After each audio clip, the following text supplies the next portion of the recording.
nagsiselebrate na nagsiselebrate din sila through pag-ipat or pasasalamat, pagpapasalamat, and ang mga families ay nagsasalo-salo sa isang pagpupulong upang magpasalamat sa at mga magandang ani or matagumpay na ani at madaming huli na isda or business venture. Ang tradisyonal na musika at sayaw ay bilang isa sa pagpapahayag ng pasasalamat sa kasaganaan ng hinaharap.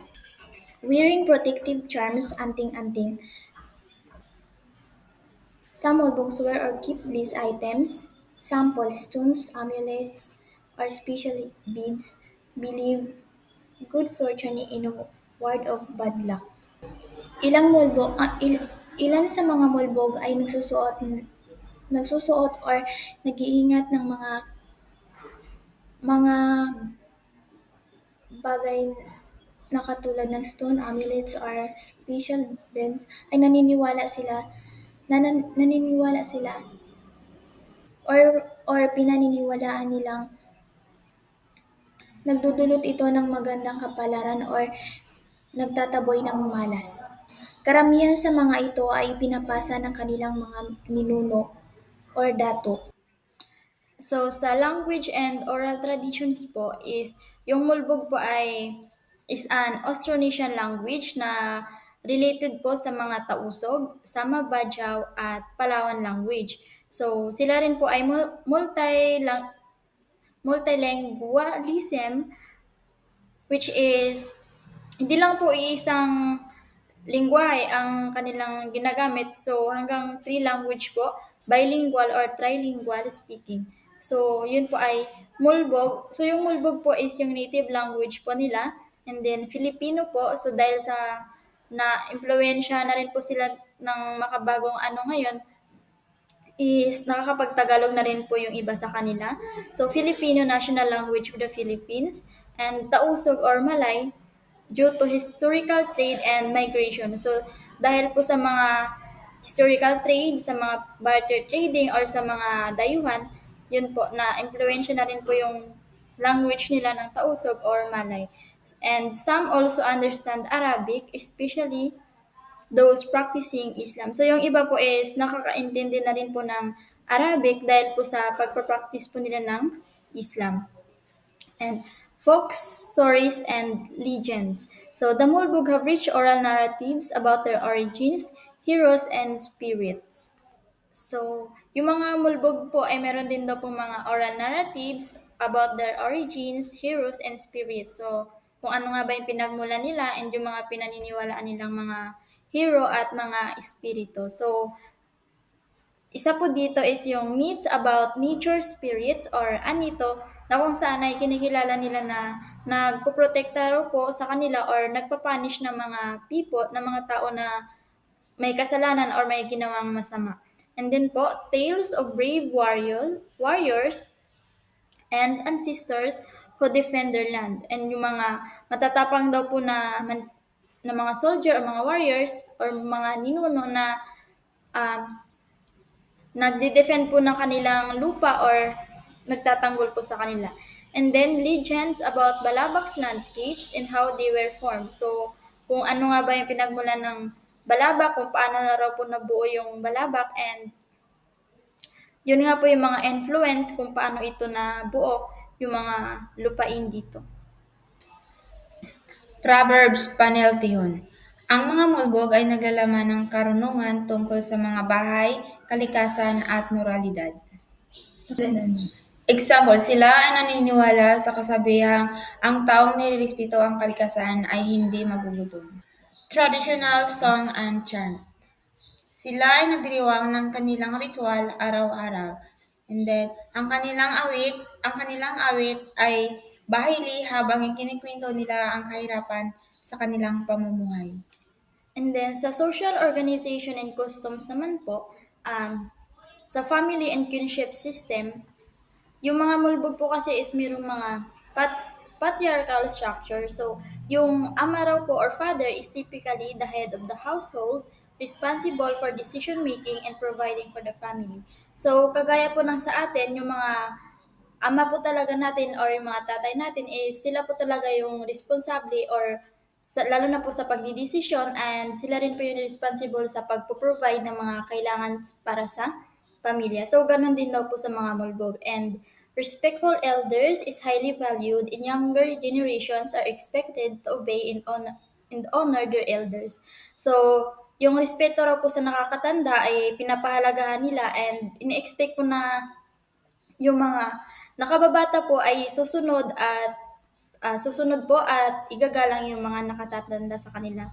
And then sa collectivism po, yung mga mulbog daw po is prioritize the well-being of the community over individual needs. So, kumbaga, meron po silang unity and kung sino po yung nangangailangan sa kanila is tinutulungan po nila and mas pina-priority po nila yung mas makabubuti sa marami kaysa po sa pang sarili na interest or pangangailangan. And then sa kanilang leadership and governance po, the Mulbog have traditional leaders. Yun nga po yung dato, which is yung nakatatanda sa kanila or yung pinaka ano po nila, leader, mas kagalang-galang, who oversee community affairs. So, yun po yung nagmamanage or namumuno sa mga decision, guides the community and on religious and moral matters. So sa mga religious matters po, yung kanilang dato po yung mga namumuna doon. Mini Mulbog follows Islamic leadership structures where an imam or religious leaders guides the community on religious and moral matters. So sinusunod po ng mga mulbog yung kanilang imam or religious leader na sa pag ano po sa pag-perform ng mga rituals lalo na po sa mga religious and moral matters. And decision making is often consultative, involving elders, religious figures, and respect individuals. So sa pagdidesisyon naman po is lagi po itong kinokonsulta or ipinaparating po sa kanilang leader, mga involving elders, sa mga nakakatanda, sa mga religious figures, at sa mga iginagalang na individual. Kung sakali man po meron silang gustong gawin or pinaplan is kailangan po nilang i-consult muna doon sa kanilang leaders if papayag ba or hindi. And sa social classes and rules naman po, traditionally, society is divided based on occupation and leadership status. So yung mga mulbog daw po is nahati yung kanilang mamamayan depende sa kanilang occupation, sa trabaho, or sa namumuno po sa kanila. So isa na dito yung sa farmers and fishermen. So most mulbogs engage in agriculture and fishing for livelihood. So farmers and fishermen kasi nga po yung mga mulbog ay pangunahin nilang hanapbuhay ang pagsasaka at pangingisda. And then po sa traders, yung ibang pamilya po is merong historical ties which is nakikipag-trade po sila sa mga malay and tausog, mga negosyanteng tausog na leading to trade-based social status which is yun nga po na nagkakaroon sila ng relationship or connections base sa barter trading. And then religious leaders po or imams and ostads hold influence in matters of faith and education. So yung mga religious leaders po or imams, so sila po yung nag-influensya about sa mga pananampalataya or sa pananampalataya or edukasyon. And sa customs and traditions naman po, ito po is about sa kanilang marriage and courtship. So, a mulbog is an intricate and sacred event with strong ties to the community and history. So, yung mga kasal daw po ng mga mulbog ay masalimuot at sagradong event daw po or okasyon na mayroong kinalaman sa kanilang mamamayan or history. So families are crucial in arranging marriages, frequently with the approval of the engaged parties. So sa kanila po is hindi po sila mismo yung magde-decide or yung babae or yung lalaki which kumbaga yung mga parents po mismo yung mag-a-arrange ng kung sino yung ipapakasal sa kanilang mga anak. So, mapili po sila or mahigpit po sa pagpili para sa mga ipapakasal po para sa mga kanilang mga anak. So, festivities surrounding the wedding ceremony are colorful and include eating, symbolic ceremonies, and traditional dances like the ronsay. So, yung kasal daw po ay colorful or bongga.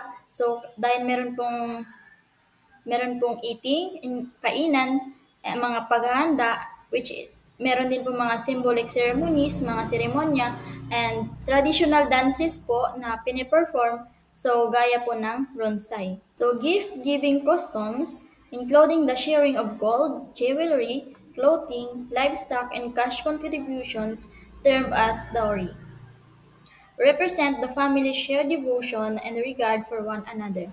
In the close-knit Mulbog community, the union celebrates love, unity, and cultural history in addition to uniting two individuals. It also solidifies familial ties and social alliances. So, yung pagbibigay daw po ng mga gold, jewelry, mga damit, or mga livestock, and cash contributions, yun po ay tinatawag po na dore sa kanila which is nagre-represent po yun na sila po ay devoted for one another and nagpapakita po yun ng pagkakaisa, celebrate love, unity, and cultural history in addition to uniting two individuals.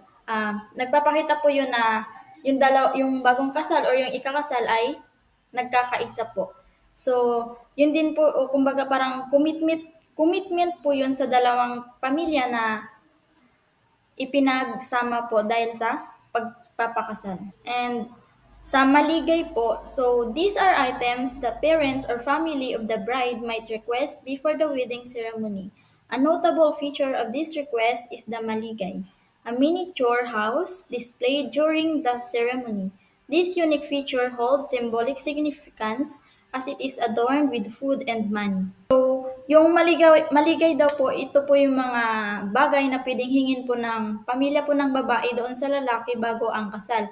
So, ito po is isang uri ng bahay po na which is naka-design po dito or yung mga palamuti po dito is mga pagkain or kung ano man pong gustong hilingin ng pamilya ng babae doon sa lalaki is yun po ilalagay po doon sa small miniature house. And ito rin po yung maligay po is naka-display po ito during the wedding ceremonies. So nagsisimbolo po yon ng pagkakaisa.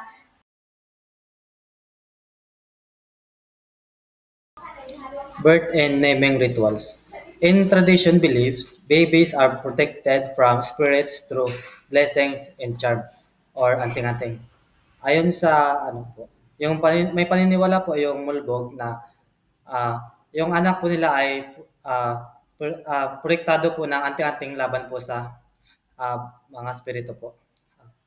At saka in Islamic household, naming ceremony is conducted where an imam or religious leader recites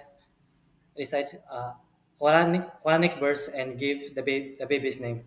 Ayon po dito, sa household po sa isang Islamic household po, naming ceremony na ay ginakandak po ng isang imam or religious leader na nag-recite po siya ng Islamic verse at binibigyan niya po, doon po binibigyan niya ng pangalan po yung sanggol po. Mulbog women follow a tradition in which they are not allowed to walk on the ground on soil after giving birth. Ayon po dito, ang mga mulbog po na babae ay pinagbabawalan po sila magtapak sa lupa o maglakad po sa lupa after po nila manganak. Dito naman po sa death and burial custom. Death is viewed as a spiritual transition and ritual prayers are performed to ensure a peaceful journey for the deceased. Ginagawa po nila ah, yung ritual prayers po para ma-ensure po yung peaceful journey ng yung taong namatay papunta po sa langit. They follow Islamic burial customs such as washing the body, wrapping it in white cloth,